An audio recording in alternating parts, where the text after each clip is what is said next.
बहुत समय पहले की बात है। उज्जैन नगर में राजा अर्जुन का शासन था।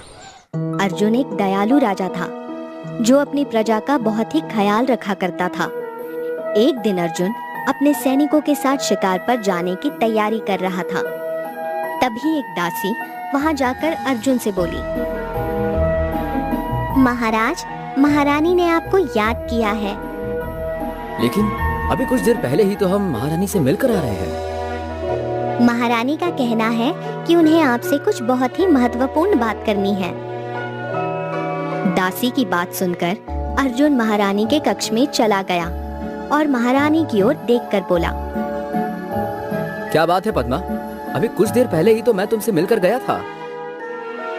मैं आपसे फिर से वही बात कहती हूँ, आज आप शिकार पर नहीं जाइए। तुम तो बच्ची की तरह बात कर रही हो। अरे जब हम युद्ध के मैदान में जाते हैं तब तुम हमारी तलवार पर तिलक लगाकर हमारी विजय होने की कामना करती हो और एक बहादुर पत्नी की तरह मुझे विदा करती हो। परंतु मेरी समझ में नहीं आ रहा है कि आज तुम्हें क्या हो गया है। अर्जुन की बात सुनकर रानी पद्मा अर्जुन की ओर देखकर बोली, ठीक है, लेकिन कोशिश कीजिएगा शिकार से जल्दी लौटने का। चिंता मत करो, मैं जल्दी लौट आऊंगा। इतना बोलकर अर्जुन कक्ष से बाहर निकल गया और 2 सैनिकों के साथ जंगल की ओर रवाना हो गया। अर्जुन काफी देर तक जंगल में अपने सैनिकों के साथ घूमता रहा, मगर उसे कोई भी शिकार नहीं मिला। थक हार कर अर्जुन अपने सैनिकों से बोला, लगता है आज मेरी किस्मत ही खराब है। मुझे महारानी की बात मान लेनी चाहिए थी। सुबह से दोपहर हो गई मगर एक भी शिकार हाथ नहीं आया। तभी एक सैनिक अर्जुन से बोला, मुझे लगता है कि आपको थकान हो गई है महाराज। क्यों ना किसी घने वृक्ष के नीचे बैठकर कुछ देर आराम कर लिया जाए। तुम बिल्कुल सही कह रहे हो सैनिक, ऐसा ही करते हैं। इतना बोलकर अर्जुन अपने घोड़े से उतरकर एक घने वृक्ष के नीचे बैठकर आराम करने लगा। तभी उसकी नजर एक बहुत ही सुंदर हिरनी पर पड़ी। अर्जुन तुरंत अपने सैनिकों से बोला, देखो सामने कितनी सुंदर हिरनी खड़ी हुई है। हम उसका शिकार नहीं करेंगे बल्कि उसको पकड़कर अपने महल में ले जाकर अपनी पत्नी को भेंट देंगे। जाओ इस हिरनी को पकड़कर लेकर आओ। अर्जुन की बात सुनकर उसके दोनों सैनिक उस हिरनी की ओर दौड़ पड़े, मगर वो हिरनी बिजली की रफ्तार से उन सैनिकों की आंखों के सामने से ओझल हो गई। दोनों सैनिक मुंह लटकाकर राजा अर्जुन के पास चले गए। सैनिकों को खाली हाथ देखकर अर्जुन क्रोधित होते हुए बोला, तुम दोनों एक हिरनी भी पकड़कर नहीं ला पाए? महाराज, हमने उसका पीछा किया मगर इतनी फुर्तीली हिरनी हमने आज तक नहीं देखी। मैं कुछ नहीं जानता, मैं उस हिरनी को पकड़कर ही मानूंगा। चलो मेरे साथ। इतना बोलकर अर्जुन जंगल में उस हिरनी की तलाश में जुट गया। अर्जुन की मेहनत रंग लाई। उसे वो हिरनी एक पेड़ के नीचे दिख गई। अर्जुन अपने दोनों सैनिकों से बोला, वो देखो, वो उस पेड़ के नीचे छुपी हुई बैठी हुई है। राजा और दोनों सैनिकों ने अपने घोड़े उस हिरनी की ओर तेज गति से दौड़ा दिए, मगर वो हिरनी दोबारा बहुत फुर्ती से घने जंगल की ओर घुस गई। राजा उस घने जंगल में प्रवेश करने ही वाला था कि तभी एक सैनिक राजा से बोला, महाराज, मुझे लगता है कि आपको हिरनी पकड़ने का विचार छोड़ देना चाहिए। और ऐसा क्यों? वो हिरनी जंगल के अंदर घुस गई है महाराज। क्या आपको नहीं पता कि राजगुरु ने उस घने जंगल के अंदर जाने के लिए उज्जैन नगर के वासियों को मना किया है, और यहाँ तक कि आपको भी। तुम्हें लगता है कि मैं राजगुरु की बात मानूंगा? राजगुरु के पास सिवाय बकवास करने के अलावा और कुछ नहीं होता। चलो मेरे साथ। इतना बोलकर अर्जुन घने जंगल की सीमा के अंदर घुस गया और उसके सैनिक ना चाहते हुए भी राजा के पीछे चले गए। जंगल में घुसते ही अर्जुन को वो हिरनी दिख गई, मगर अर्जुन अपने सैनिकों के साथ जैसे ही उस हिरनी के करीब जाता, वो हिरनी बिजली की रफ्तार से फिर से वहां से भाग जाती। ये देखकर अर्जुन क्रोधित होकर अपने दोनों सैनिकों की ओर देखकर बोला, इस हिरनी ने मुझे बुरी तरह से थका दिया है। मैं इसे रानी पद्मा को भेंट में देकर ही रहूंगा, फिर भले ही चाहे मुझे इसे मार कर ही क्यों न लाना पड़ जाए। इतना बोलकर अर्जुन ने तुरंत अपना धनुष निकालकर सीधे उस हिरनी के ऊपर तीर चला दिया। तीर सीधा हिरनी के शरीर के आर पार हो गया और वो झटपटाते हुए वहीं पर गिर गई। तभी अचानक राजा को अपने दोनों सैनिकों की दर्दनाक चीख सुनाई दी। राजा ने जैसे ही पीछे की ओर देखा तो पीछे का दृश्य देखकर उसकी आंखें आश्चर्य से फटी की फटी रह गई। उसने देखा कि उसके दोनों सैनिक पेड़ की एक नुकीली डाल पर मृत अवस्था में लटके हुए थे। अर्जुन घबराता हुआ अपने आप से बोला। ऐसा कैसे हो सकता है? कुछ क्षण पहले ही तो ये दोनों सैनिक जीवित खड़े हुए थे। राजा घबराते हुए इधर उधर देखने लगा। तभी उसने देखा कि हिरनी भी वहाँ से गायब हो चुकी थी। ये सब क्या हो रहा है? मेरे दोनों सैनिक मारे गए और जिस हिरनी को मैंने कुछ क्षण पहले मारा था उसकी लाश ठीक सामने पड़ी हुई थी, वो भी अचानक ही कहाँ गायब हो गई? तभी अर्जुन को सब कुछ घूमता हुआ सा महसूस हुआ और वो कुछ ही क्षणों में बेहोशी की गहराइयों में समा गया। अगली सुबह अर्जुन की आँख खुली। अर्जुन तुरंत उठकर बैठ गया। तभी उसकी नजर बगल में बैठी हुई एक बेहद सुंदर स्त्री पर पड़ी जो कि उसे निहारे जा रही थी। अर्जुन उस स्त्री की ओर देखकर बोला, कौन हो तुम? मेरा नाम अवंतिका है। मैं इस जंगल में रहती हूँ। लेकिन ये तो घना जंगल है और उज्जैन नगर का कोई भी वासी इस जंगल में डर की वजह से नहीं आता। सही कहा आपने। मैं जब छोटी थी तो अपने माता पिता के साथ उज्जैन नगर में ही रहती थी और एक दिन मेरे पिता का उज्जैन नगर के एक दबंग व्यक्ति से झगड़ा हो गया। वो दबंग व्यक्ति मेरे परिवार को खत्म करना चाहता था, इसलिए मेरे पिता मुझे और मेरी माँ को लेकर इस जंगल में ले आए और फिर वो कभी उज्जैन नगर वापस नहीं गए। तब से मैं यहीं पर रह रही हूँ। तुम्हारे माता पिता कहाँ हैं? कुछ समय पहले ही वो दोनों चल बसे। मैं इस जंगल में अकेली ही रहती हूँ। अवंतिका अर्जुन को बहुत गौर से देखती हुई बोली, लेकिन आप इस जंगल में क्या कर रहे हैं और आप बेहोश कैसे हुए? अवंतिका की बात सुनकर अर्जुन को सब कुछ याद आ गया। अर्जुन तुरंत उठकर खड़ा हो गया और उसके चेहरे पर डर झलकने लगा। अर्जुन अवंतिका को सारी घटना बताते हुए बोला, मेरी समझ में नहीं आता कि मेरे उन दोनों सैनिकों को आखिर किसने मारा और वो हिरनी वो अचानक गायब कैसे हो गई और मैं बेहोश क्यों हो गया? आप उज्जैन नगर के राजा हैं। आपके कई दुश्मन हो सकते हैं। अवश्य कोई दुश्मन चुपके से आपके पीछे लगा होगा और उसी ने आपके दोनों सैनिकों को मारा हो और भाग्य से आप बच गए हो। अगर ऐसी बात है तो फिर खतरा अभी टला नहीं है। इतना बोलकर अर्जुन जैसे ही उठकर खड़ा हुआ, अचानक वो लड़खड़ाता गिर गया।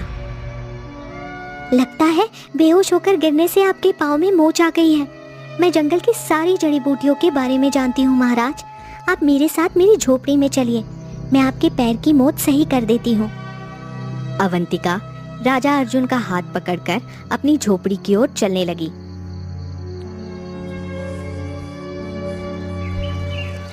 कुछ ही देर में अर्जुन ने देखा कि जंगल के एक झरने के किनारे एक सुंदर झोपड़ी बनी हुई थी। अवंतिका अर्जुन को सुंदर झोपड़ी के अंदर की ओर ले गई और बोली, आप यहाँ बैठकर आराम कीजिए महाराज, मैं कुछ देर में आती हूँ। अर्जुन उस झोपड़ी में बिछी हुई एक चारपाई पर लेट गया। कुछ देर बाद अवंतिका हाथ में कुछ जड़ी बूटियां लेकर आ गई और राजा के पैर में मलने लगी। अर्जुन के पैरों का दर्द सही हो गया और वो अवंतिका को निहारते हुए बोला, अगर तुम नहीं होती तो पता नहीं मैं इस जंगल से बाहर निकल भी पाता या नहीं। मैं अब तक वहीं पड़ा होता।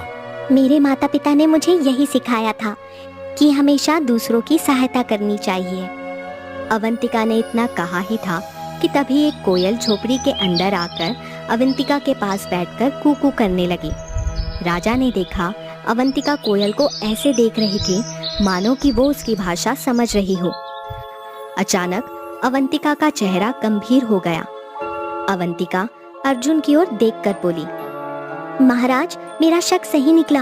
आपके सैनिकों की हत्या आपके किसी दुश्मन राजा ने की है और वो अभी भी आपको यहाँ पर तलाश कर रहा है।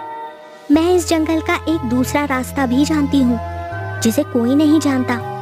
मैं उस रास्ते से आपको इस जंगल से दुश्मन की नजर से बचाकर निकाल सकती हूँ।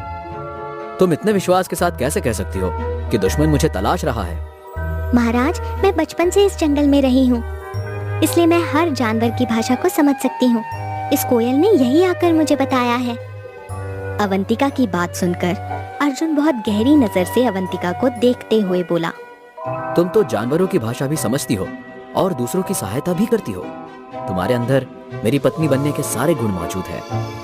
क्या तुम मुझसे विवाह करोगी? अर्जुन की बात सुनकर अवंतिका शर्माते हुए बोली, ये तो मेरा सौभाग्य होगा जो मैं आप जैसे वीर राजा की रानी बनूं। तो फिर ठीक है, हम तुम्हें महल में अपनी पत्नी बनाकर ही ले जाएंगे। अर्जुन उज्जैन नगर के मंदिर में अवंतिका से विवाह करके सीधा महल की ओर चला गया। अपने पति के साथ अपने से अधिक सुंदर स्त्री को देखकर रानी पद्मा बुरी तरह से चौंकती हुई बोली, आपके साथ ये सुंदर स्त्री कौन है? अर्जुन अपनी पत्नी को सारी घटना बताते हुए बोला, अब ये भी मेरी पत्नी है पद्मा, इसने मेरी जान बचाई है। अवंतिका उस दिन से अर्जुन की पत्नी बनकर महल में एक रानी की तरह अपना जीवन व्यतीत करने लगी। राजा अर्जुन पूरी तरह से अवंतिका के प्यार में डूब चुका था। अवंतिका राजा अर्जुन से जो बोल देती, राजा अर्जुन वही करता। अब अर्जुन अपने सिंहासन के बगल में अपनी पत्नी पद्मा को नहीं, बल्कि अपनी दूसरी पत्नी अवंतिका को साथ बिठाता। राजा अर्जुन की दूसरी शादी के चर्चे पूरे उज्जैन नगर में फैले हुए थे।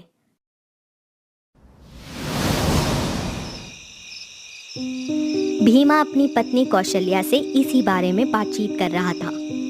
सुन रही हो कौशल्या, हमारे महाराज ने दूसरी स्त्री से विवाह कर लिया है। अरे महाराज की बातें महाराज ही जाने, भला आपको इससे क्या? महाराज को ऐसा नहीं करना चाहिए था कौशल्या। हमारी पहली रानी बहुत सीधी साधी है और दिल की बहुत ही साफ है, प्रजा की मदद भी बहुत करती है। मगर ये दूसरी रानी सुना है बहुत ही ज्यादा घमंडी है। मेरी समझ में नहीं आता कि आखिर आपको महाराज के परिवार में इतनी दिलचस्पी क्यों है? अरे क्या आपको खेत में नहीं जाना? कल फसल कटने को है और जंगली जानवर खुले घूम रहे हैं। जाइए जाकर अपने खेत की रखवाली करिए। अपनी पत्नी की बात सुनकर भीमा मुस्कुराता हुआ अपने खेत की ओर चला गया। रात का समय हो चुका था। भीमा खेत में बनी हुई एक झोपड़ी के अंदर बैठ गया। भीमा झोपड़ी के अंदर बैठा ही था कि तभी उसे ऐसा महसूस हुआ कि जैसे कि कोई उसकी झोपड़ी के बाहर टहल रहा हो। भीमा अपने आप से बोला, रात के समय बाहर कौन टहल रहा है? कहीं कोई जानवर तो नहीं? नहीं, जानवर के कदमों की आवाज तो अलग होती है। इतना बोलकर भीमा जैसे ही अपनी झोपड़ी के बाहर आया तो सामने का दृश्य देखकर उसकी आंखें फटी की फटी रह गई। भीमा चीखते हुए बोला, यह असंभव है, ऐसा कैसे हो सकता है? इतना बोलकर भीमा लड़खड़ाते हुए जमीन पर गिर गया। अगली सुबह भीमा की लाश बहुत बुरी अवस्था में उसके खेत में मिली। भीमा की पत्नी का रो रो कर बहुत बुरा हाल था। भीमा की लाश को देखकर गांव का मुखिया बुरी तरह से डरते हुए बोला, भीमा की लाश को देखकर ऐसा लग रहा है जैसे कि मरने से पहले इसने कोई बड़ा ही भयानक दृश्य देखा हो। तभी भीमा की पत्नी कौशल्या रोते हुए बोली, मेरी हिम्मत मारी गई थी।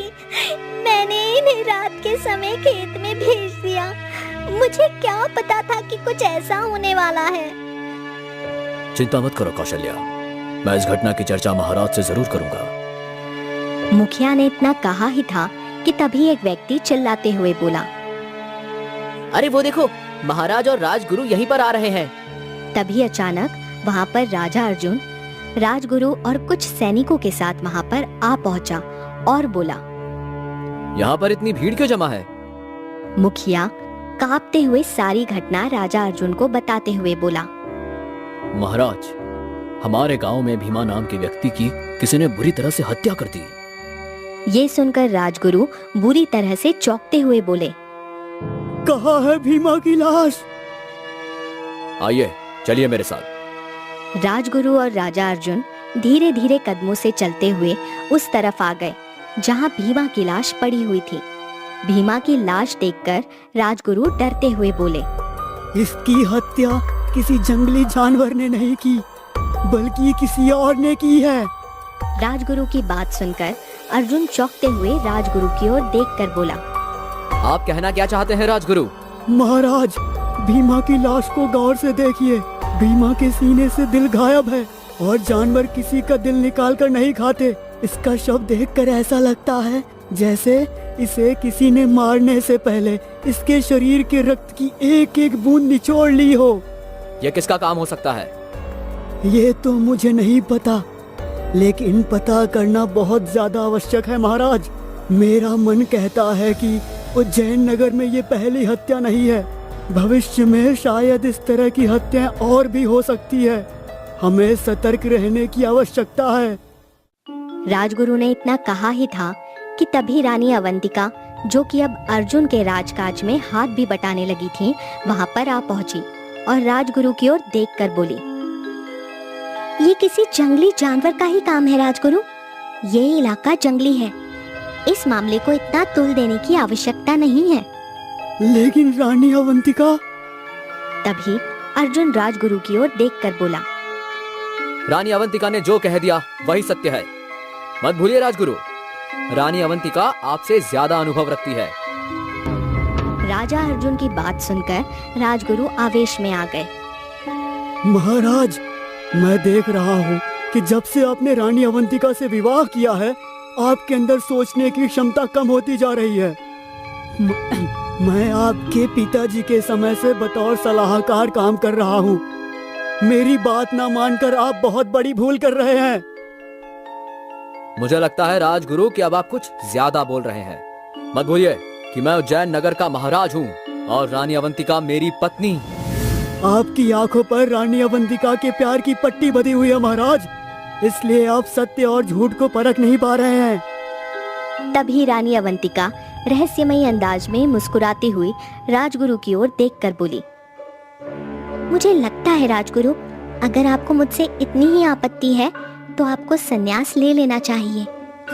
अवंतिका की बात सुनकर राजगुरु गहरी सोच में डूबते हुए राजा अर्जुन की ओर देखकर बोले, मुझे क्षमा कीजिए महाराज, आवेश में आकर मैं ज्यादा बोल गया।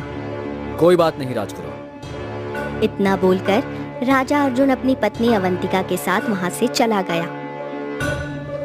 आखिर राजा अर्जुन के उन दो सैनिकों को किसने मारा? उस हिरनी के अचानक गायब होने का क्या रहस्य है? कौन है अवंतिका?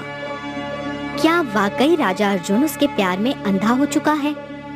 आखिर भीमा की हत्या किसने की? ये सब जानने के लिए बने रहिए इसके अगले एपिसोड तक। रहस्यमयी रानी पार्ट